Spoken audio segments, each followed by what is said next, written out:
বীৰ লাচিত সেনাৰ প্ৰাথমিক সদস্য পদৰ পৰা বৰখাস্ত কৰা হ'ল বিতৰ্কিত বিকাশ অসমক। সংগঠনটোৰ আভ্যন্তৰীণ প্ৰতিবেদনত দোষী সাব্যস্ত হোৱাৰ পিছত বিকাশ অসমসহ ৫৪ জন সদস্যক বহিষ্কাৰ কৰা হৈছে সংগঠনৰ পৰা। বীৰ লাচিত সেনাৰ বিৰুদ্ধে ৰাজ্য চৰকাৰৰ চাফাই অভিযানৰ পিছত লখিমপুৰত আজি অনুষ্ঠিত হোৱা চিন্তন বৈঠকত এই সিদ্ধান্ত গ্ৰহণ কৰা হয় বুলি সদৰি কৰিলে শৃংখল চলিহাই।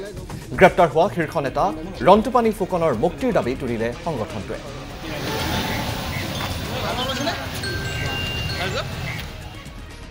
প্ৰায় ৫৪ জন সদস্যক বহিষ্কাৰ কৰা হৈছে। তেওঁলোক প্ৰত্যক্ষভাৱে বীৰ লাচিত সেনা অসমৰ লগত জড়িত নাছিলে, এজন দুজনৰ বাদে।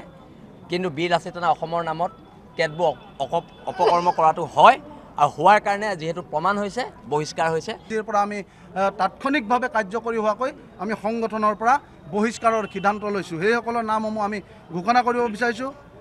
বিকাশ বৰুৱা, নিতু আহমেদ, আসিফ জামান, ইব্ৰাহিমউদ্দিন আহমেদ, হেমন্ত বৰুৱা, ইমতিয়াজ আলী, ৱাছিম আক্ৰম, নেকিব দেহান। খিলঞ্জীয়া মানুহক সুৰক্ষা নিদি কোনোবাই যদি চুম্বন প্ৰক্ৰিয়া আৰম্ভ কৰে, চুমা খাই খাই ঘূৰি ফুৰে, তাততো আমাৰ আপত্তি আছে। এজন গৌৰৱী শিৱসাগৰীয়া হিচাপে আমাৰ আপত্তি আছে তাত।